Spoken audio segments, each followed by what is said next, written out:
episode number 12. Crazy. Zach Hamilton. How's it going? It's going good, man. It's going real good. It's been a busy couple of weeks, and things are good, man. Things are really good. And yeah, speaking of good, risk versus reward, huh? You're gonna you just hopped off the massage therapist the payroll, and now you're working for a guy named Zach Hamilton, right? Yeah, it's pretty cool. First couple mornings were interesting. No doubt.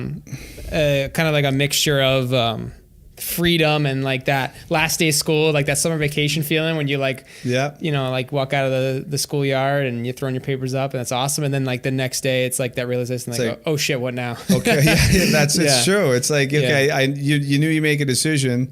Yep. But all of a sudden now it's like, okay, now what is my game plan here? Because now you need a game plan. You need to figure out what it is you're going to do. Yeah. What I like about the difference to me though, like between that feeling, that risk feeling, but when you're on your own versus like when you're in a business, is I feel like I like that feeling of having control. Yeah. So like, yes, this is risk, and now like I have to grind and stuff, but like waking up at 5 and working or staying up till 3 and working for yourself, it's a lot easier to do than when you're doing it for someone else. Most definitely. And the reward is so much more too. Like I feel like you take more risk, yes, but I feel like you reap a lot more of the rewards than you do if you're like an entrepreneur inside of a company. Not to say we definitely need those. Yeah, you do for sure. But that's one of the hardest things, because in the corporate world, the hardest thing to do is to compensate and motivate employees, because they don't have necessarily that feeling of, I got to get this done for me. You know what I mean? Because inevitably there is some facet of the fact that,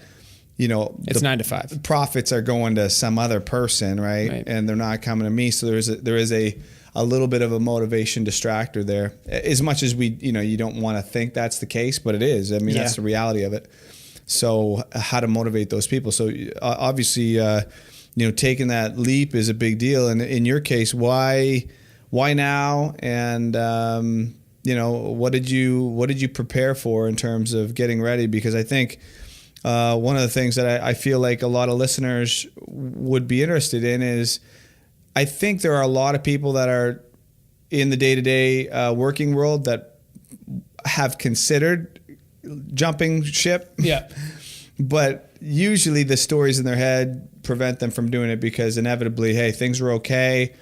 I was always taught growing up is that I got a good job, the money's coming in, health insurance, secure, I have health insurance. Right. I don't want to rock that boat, you know what I mean? And so it just keeps you in this kind of place, it traps you in a lot of ways. So 100%. How did you get to a point where you felt like you were comfortable? Yeah, I think first and foremost, it's mindset. Yeah. You need to, if you're planning to jump ship, whether you're a kid in your 20s with very little dependence, if any, or if you're in your 40s or 50s with dependence, I think the number one thing is, does it fire you up? Is it like burning inside you? Does it make you not sleep? Does it make you wake up like and jump out of bed an hour earlier than you normally would wake up? I think that's first. I think if it doesn't feel like that, if you're forcing it, you're like, I think I like this. Like, I think I like this more than what I'm doing now. I don't think that's smart.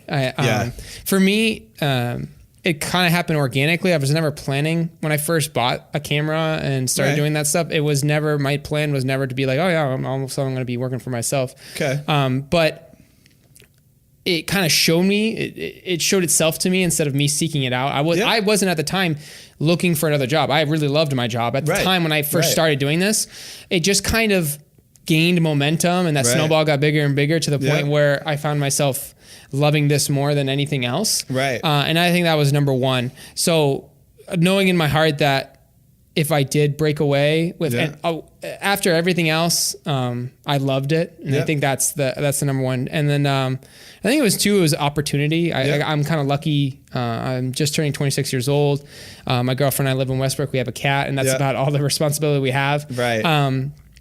I have enough saved. Like, I think that's a bigger thing too, is like there's there is risk involved in what I just did. And of course, like I course. feel that, oh crap, like rent needs to get paid, all that stuff. But I do have a bit of a safety net. Like I have savings. Right. So I think that's another thing too. Like there's a certain amount of risk you shouldn't, if you have like a 1 month of savings of expenses, you probably shouldn't, you should wait a little bit longer. Yeah. So I already kind of had that. So I think you need to find the balance of not waiting too long. Right. So I think we had that conversation of before and after the podcast last month, we had talked about, when is the right time? Right. There really is none. Like you really, no matter how much you save, it probably doesn't feel like enough. Correct. So you need to find that balance of opportunity where like for me right now, it's now or never kind of feels like. And then I had the opportunity in the sense that even if I didn't get one gig for the next 6 months, I could still pay rent. Exactly. And that's huge. Yeah. And so, yes, I feel desperate. And I think that's huge to feel desperate. You need pressure. Yeah. But at the same time, you need to be somewhat safe and conservative. Yeah, I've always said like a good rule of thumb for those who want to like are evaluating moving out on your own and finding your own revenue stream is you should have like 6 months of reserves, because the reality is like if things go perfect, that's great, but that's just not the reality of the situation. I mean, you're going to be learning stuff, you're going to be tripping and falling, and you need the space to be able to do that, because you don't need the additional pressure of the finances, to mess with things. You need to be laser focused if you're going to jump off. It muddies the waters up if you're desperate off the bat. Yeah. Another thing in terms of timing was I left my job, and also leave your job well. Don't just like quit. Yeah. That was another thing too. Yeah. Like I did have this feeling of like, I was so ready to do it. I almost wanted to be like, all right, see, I'm done. Right. That's never a good thing for anybody. No. You wouldn't want that. You wouldn't, if I ever hire someone in the future, which is definitely a possibility 5 years from now, I very might well have one employee. I wouldn't want them to do that to me. So don't do that to them. Yep. But on the same token there, the 2 weeks kind of lined up with literally 2 days after my last day of my full-time job, I had a gig. Okay. And I went away for 3 days and then came home, started working. I had another gig, 2 gigs come up in between, another large one where I'm traveling to Texas for a week. So it almost like I planned it to gather momentum. Yeah. I didn't quit my job and then sit there like waiting for a month with no jobs. Like that's not a good way to start. No, you want to start off like, so obviously you should have whatever it is. Momentum builds momentum. Might have, exactly. So you might want to, it should be your side hustle for a while. Like this was my side hustle for well over a year before it needs to. I started doing it. So like, it's not like I'm starting from zero. You're not doing a proof of concept. That's what I get a kick out of people. Like, have you ever done it before? No, but I'm quitting and I'm going to try it.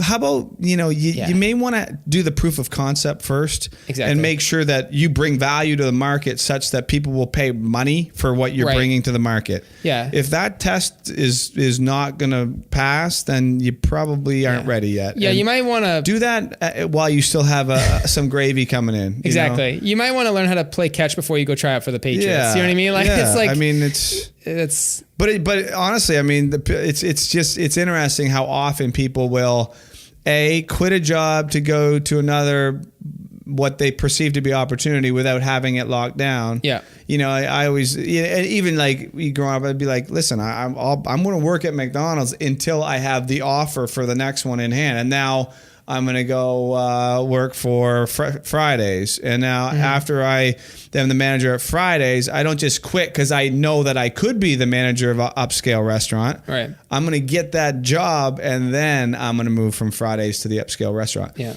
A lot of people just kind of, do the jump, and it can be bad. Right. And I think you learn a lot about yourself too, about how bad you actually want something. When you get to that point, like how long are you willing to wait? Like I didn't want to wait as long as I did to do what I'm doing now, but you have to want it bad enough. And then once you do quit, now that you're working for yourself and there's not a guaranteed paycheck coming in, you also learn then how bad you actually want it. And how bad you actually this lifestyle that you're thinking of that it might be associated with this job, it doesn't come instant. No. And it takes years of hard work. So you're definitely 9.9 times out of 10, you're probably taking a step back from your lifestyle in this moment of whatever job you're at to then do this. But that being said, that shouldn't deter you because you could always get a job. Yeah. You could always get a job. Like run the worst case scenario in your head. You can go and submit another resume and get hired somewhere that they'll give you a paycheck for.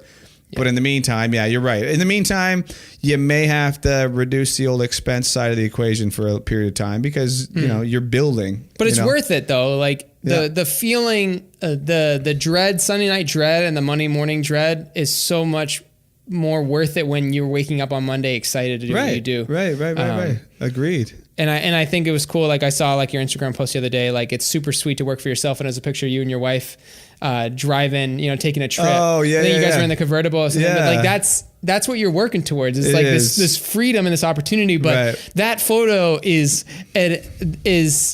encompassing decades of hard work. You can probably talk to that a little bit. No, I think I appreciate you. Like a lot of people, it's interesting. And I just, those occasions happen rare. And my hope is that all the work will allow that to happen more frequently. But, you know, it's so interesting that, you know, people come up with their own conclusions, relative to, you know, what's happening today in chapter 10 of my life, because the reality is they don't know like the sleepless nights. They don't know like, you know, when I actually wouldn't share information with my wife because we were overdrawn in certain accounts because I was moving stuff from point A to point B because mortgages were due, but rent didn't come in yet. And whatever it is, like all those things and like, you know, the years of extra time. But yeah, that is the exact reason why we do that, is that we had the ability to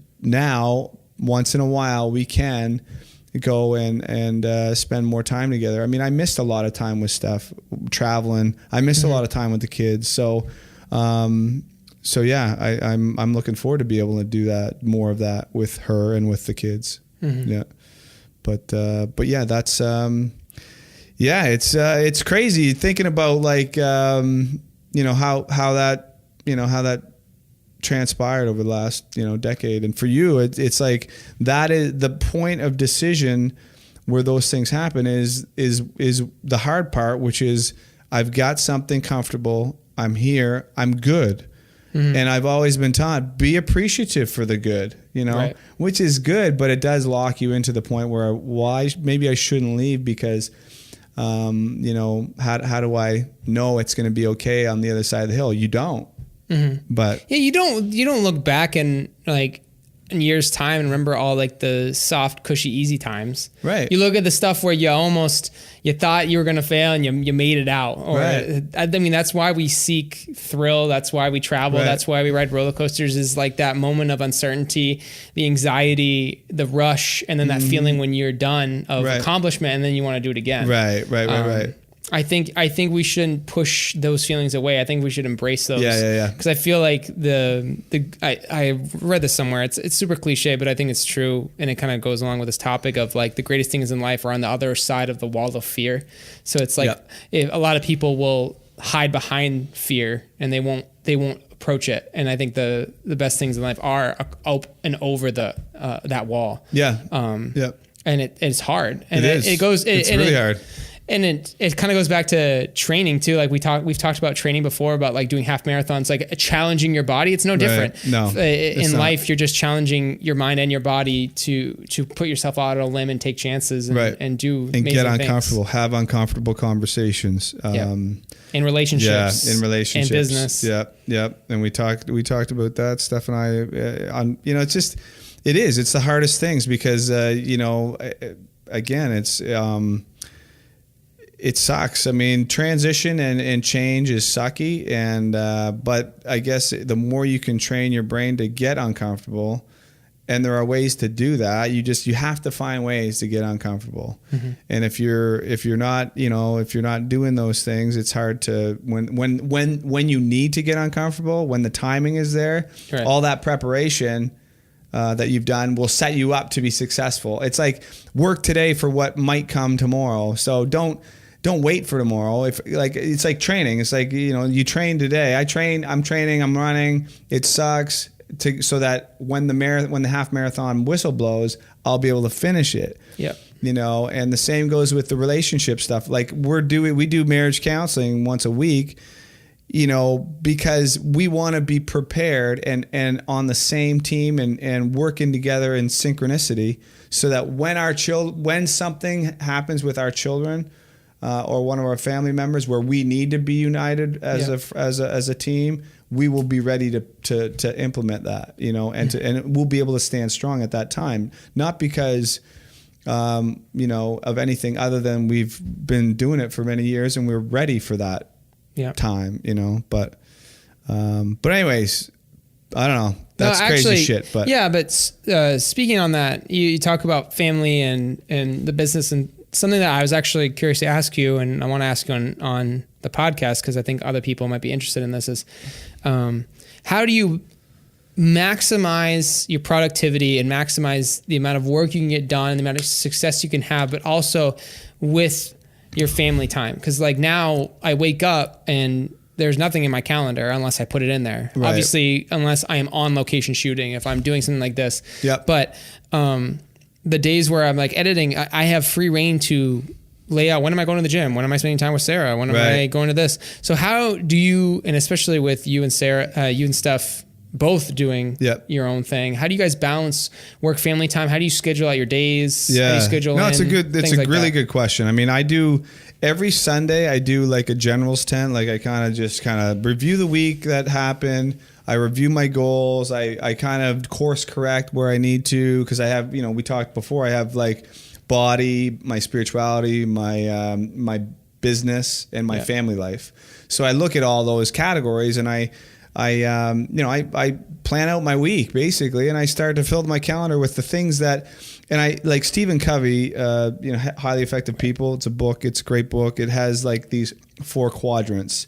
It has important, not important, urgent, non-urgent, right? Mm-hmm. So a lot of times what we find ourselves doing, so if you're in the non-important, non-urgent category, right? There's 4 little quadrants. If you're in that quadrant, then you're surfing Facebook, you're messing around, you're in a Netflix episode, and you're basically killing time, right? Mm-hmm. That's not important, not urgent.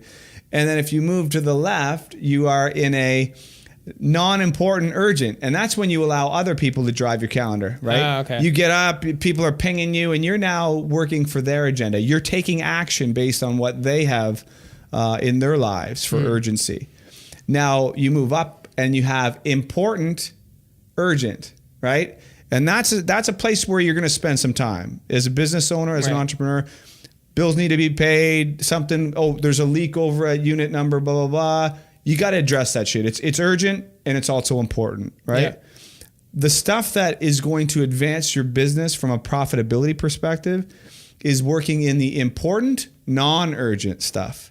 Right. That's strategic preparation. Stuff. That's strategic. That's growth. That's the stuff that you always wanted to do, but there's no urgency to it.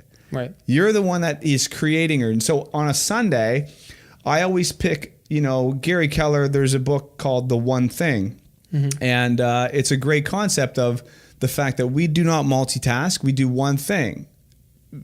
We're not, when they say multitasking, it's not possible for people to multitask. We can only do one thing at a time.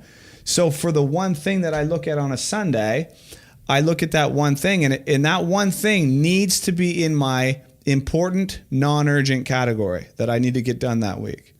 And it's going to push me. And I also have to say, does this important, non-urgent activity that I'm going to get done this week, is it going to get me closer to my 90-day goal, to my 30-day goal, right? Yeah. And if it's not, then I got to pick another important, non-urgent activity. So if I'm looking to grow this business by $500,000 of acquisitions in the next 90 days, is this activity I'm doing this week going to get me closer to that?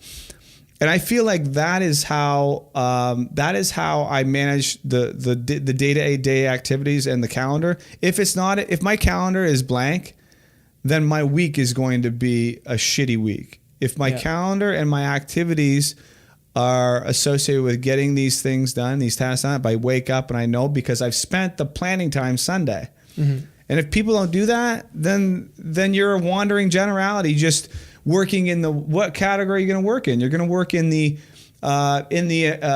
non-important urgent, right? because people are gonna just ping you, and then that's how you're gonna start to roll, right? But that is not effective. So that's really how I run my week. You'd have to talk to Steph about how she runs hers. Yeah.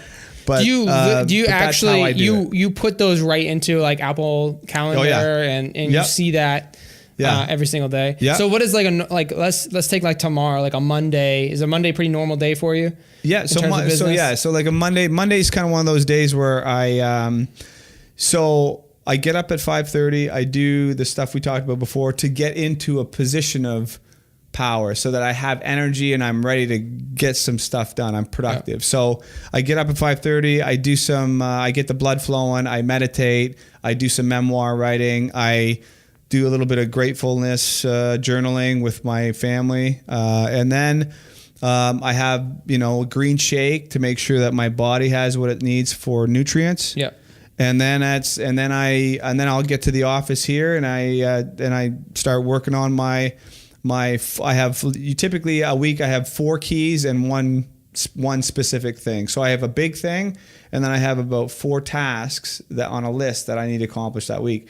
So I open it up, I look at it and I say, how am I going to implement these things this week? And then I've already got some calendar spots active in terms of I have a meeting with, every Monday we have a big brainstorm session with my brother guys, my group from all over the world. And we collaborate. We do business idea generation. We find out, we hold each other accountable, which is huge. Mm-hmm. So that if you were a part of our team, you would be on this call and say, okay, where are you at with your 90-day goals, Zach? You wanted to build this thing. Have you called your clients this week? Last week, you told me you were going to call 5 clients. Yeah. You were going to get 1 deal. Did it happen? Why didn't it happen?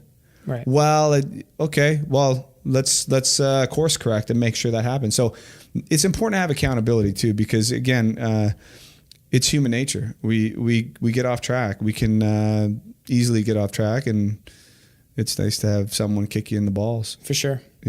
Yeah. Not literally, but that's actually something that I've already can tell that I'm having trouble with is I tend to have like the horse blinders, and when I get fixated on something, like I can't pick up anything else. Yep. And so something that was really important in my life was fitness. Like that was like, I was doing like 2 hours a day. Like I was, but at the time I was working at a gym, so it's kind of easy to do that. And it was more a part of my life, but gym has kind of taken the back seat, and I haven't really been focusing on that. And now it's like the other day I didn't leave my apartment.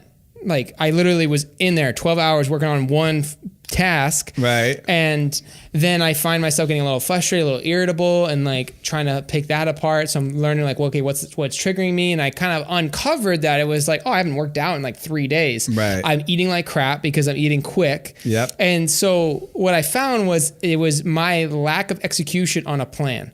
I was in the urgent and important all day long. Yes. And you're firefighting. Exactly. Yeah. And in that case, it was necessary because I have deadlines. It's a quick turnaround. Yep. I just came home from a flight. It was necessary as part of the grind, like you said. But recovering from that is you tend to act this, and your life tends to mirror what it will look like yesterday. So if yesterday I was in the urgent important, I'm probably going to be in that for the next day, and I'm probably not going to go to the gym again. I'm probably going to stay in my apartment, and you're kind of doing what you've been doing, and you get stuck in that rut. And so that's something that I've found that I need to do is like all right, huddle. Everyone come in. Yes. Let's get everyone back together. Let's slow things down, because things can feel quick in your brain, even though things aren't going very quick. Yep. And like, all right, so how can we efficiently attack the goals that I'm having right now? And then you start to uncover that you have more time than you thought. Yep. Like I was starting to feel like, man, I really don't have time for this stuff. Like I have all these stuff I want to do, but how much of that time that I'm spending is actually productive? Right. Like the 11th and 12th hour of work I'm doing that day is probably not very good. I could probably have stopped at 10 and gone to the gym and felt better. Got home, made a shake, take care of myself, go to bed, and then wake up. Agreed. It doesn't feel as good because it's like, oh man, I put in 12 hours, but really 10 plus gym plus taking care of yourself plus seeing your girlfriend or wife is probably just as good, if not better. Most definitely. So that's something that I've been learning. Spent, for sure. That's something that I've been like kind of mentally journaling in my head is like, what has been falling to the side, and what of those things that have fallen to the side should I be implementing back in my life that actually could improve it? Oh, yeah. In the time. Because like when you're in that quadrant of the urgent and important, you don't give a shit about anything. No, like it's stuff that needs to get done. Yeah. It's stuff that needs to get done. The problem is like everything can be urgent and important, right? Right. Everything can be urgent and important, and then the stuff that's non-urgent will never get done. That's the stuff that needs to get done. Right. For you, for your health, for your well-being, for your happiness. Those are things that, you know, those are the creation stuff that you do. But yeah, no, it's funny, but like when you said that, it brought up memories of this old boss that I had. It fucking used to annoy the hell out of me, but it would be like when I first started working, it'd be like, okay, well, you know, get in early, and you know, I know that 5 is really the typical 8-hour day, but the guys that are here till 6, 7, and then I used to see like the older engineers would be there till like 6:30, but then I was like a driven kind of motivator, so I'd be there, like I'd get I'd do all of their workload in like my 6 hours.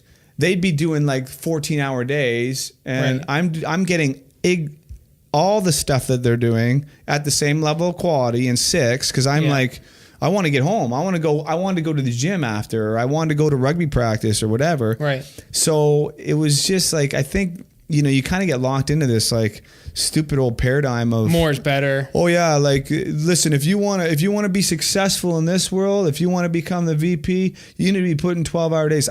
You know what? That's the stupidest thing ever. And I've come to realize that you're way more effective if your mind is in a good place, if you're spending the right time with your spouse, your family, you're healthier. And then if you're eating the right things, if you're getting to the gym, if you're doing some meditation, then when in your calendar, I always used to, and I still continue to do this, I put blocked out meetings with myself to say, what is it that I'm doing? If I have to do some creation, I have to write a blog article, I have to, identify some energy savings opportunities. So I'm meeting with myself for 2 hours, and I'm going to do research in Google, and people can't interrupt me during that time. Right. That is like on my calendar. It's blocked. It's not, it's non-negotiable. And you have to treat it as non-negotiable. If it's negotiable, what the fuck you put it in there for? Yeah. It's like, oh, it's negotiable.